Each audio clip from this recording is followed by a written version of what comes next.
ሰላም ሰላም የቱርካን ቤተሰቦች እንዴት ናችሁ?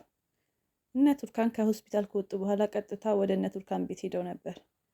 ከዛም ራት በልተው ደህና ደሩ ብለው ወጡ። አይሴ ልሸኛቸው ተከትላቸው ወጥታ ነበር። መኪና ውስጥ ገብተው ቀበቶ እንደማተራርጉ ጉንጯን ሲስማት አይሴ ነበረች። ከዛ ቱርካን ምናምን ስትለው ከዛ ተውና እሺ ብሎ ደህና ደሪ ብሏት ሄዱ። ቤት እንደደረሱ ወይዘሮ ሩቻን ሳሎን ላይ ነበረች። ማን ነው ብላ ወደ እነሱ ጠጋ አለች። ስትመጣ ስታያቸው ሰርፕራይዝ ነው የሆነችው። አላሰበችም ነበር። ሶመር እኔና ቱርካን ሲል እንኳን ደህና መጣች ቱርካን አለቻት ወይዘሮ ሩቻን። ከዛም ቱርካን በሀሳቧ እኔ ወይዘሮ ሩቻን ነኝ፣ በአንድ ፊርማ አንቺና ቤተሰቦችሽን ማጥፋት እችላለሁ ያለችው ሀሳብ መጣባት። እጇን እንድትሰማ ወይዘሮ ሩቻን እጇን ከፍ አድርጋ ሰጠቻት። ትንሽ ደቂቃ እንደቆየች እጇን ተቀብላ ሳመቻት። ትንሽ እረፍት ላርግ ብላ ጥላቸው ሄደች። ቱርካን የሶመርን አባት ቅፍ አድርጋ ሰላም አለችው። እንኳን ደህና መጣች ልጅ ያላት። ከዛ እሱም ወደ ክፍሉ ሄደ። እነሱም ቦርሳዋን ያዘላትና ሶመር ወደ ክፍላቸው መሄድ ጀመሩ። ወደ ክፍላቸው ስገባም ይሄ ክፍል ብዙ ነገር ያስታውሰኛል። ይሄ ክፍል ልክ እንደ ማንኛውም ክፍል ነው። አሁን ሁሉንም ነገር ወደ ኋላ እንተዋለን። ከአሁን በኋላ አብረን ነን። አንድ ላይ አዲስ ምዕራፍ እንጀምራለን፣ አዲስ ህይወት እንጀምራለን አላት። ፈገግ አለች። አሁን ከሆስፒታል ስለመጣሽ ሻወር ሰጂና እረፍት አድርጊ፣ ዶክተሩ እረፍት እንድታረጊ ያዙኛል አላት። እሺ ብላ ሻወር ልታረግ ወደ ውስጥ ገባች። ከዛ ሶመር ወደ ውስጥ እንደገባ የእሷን ለቤተሰቦቿ የጻፈችውን ደብዳቤ ማንበብ ጀመረ።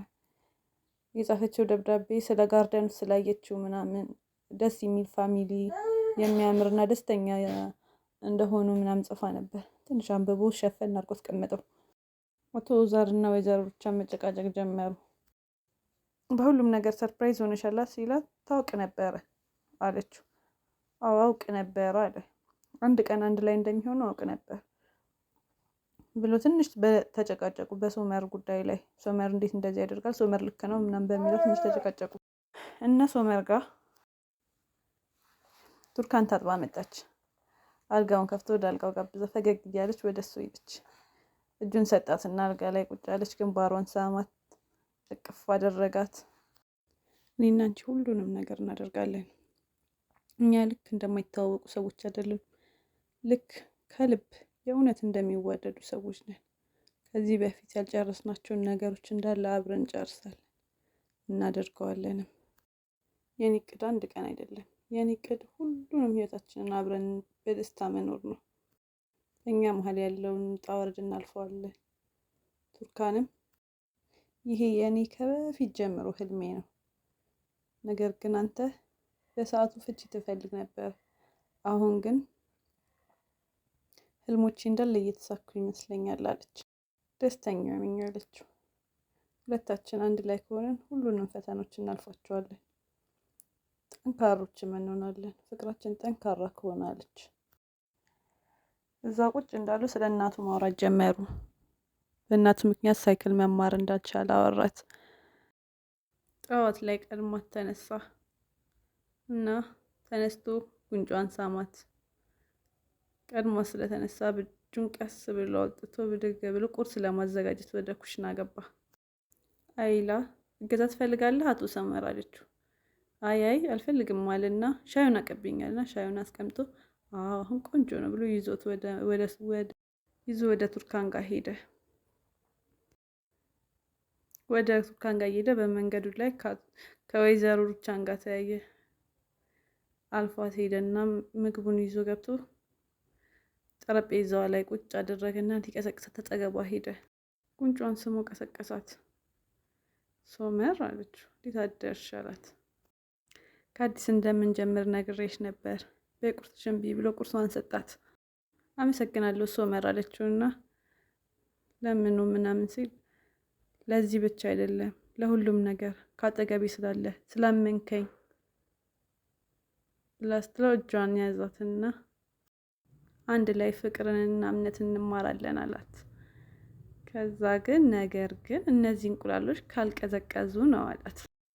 እባክሽ ብይ እሺ ተባባልና እንቁላላቸውን አነሱና ልቆጥር ነው ዝግጁ ነሽ አላት። አዎ አለችውና እንቁላላቸውን አጋጭተው ሳቁ። አይላ ሻዩን ይዛ ወደ እነሱ ጋር ልትሄድ ስትል ወይዘሮ ሩቻን አገኘች። የማን ሻይ ነው አለቻት።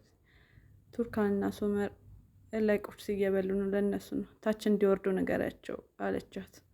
መጣችና ወይዘሮ ሩቻን ታች እንዲወርዱ እንደነገረቻቸው ስነግራቸው ሶመር በሀሳቡ አልተስማማ። ቱርካን ግን እሺ እንመጣለን አለቻትና ሄደች። ምግቡን ተቀበላትና ወደ ታች ወረዱ።